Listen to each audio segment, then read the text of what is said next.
Ayon kay Ombudsman Jesus Crispin Boyeng Remulla, pinoprotektahan umano ng mag-asawang Curly at Sara Diskaya si Senador Bongo sa gitna ng investigasyon tungkol sa umano'y anomalya sa mga flood control projects sa Davao Region.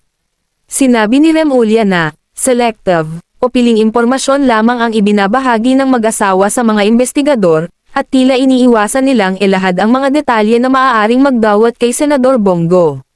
Lumabas sa investigasyon na may joint venture ang kumpanya ng mga Diskaya, ang St. Gerard Construction, at ang CLTG Builders, na konektado umano sa pamilya ni Senador Go.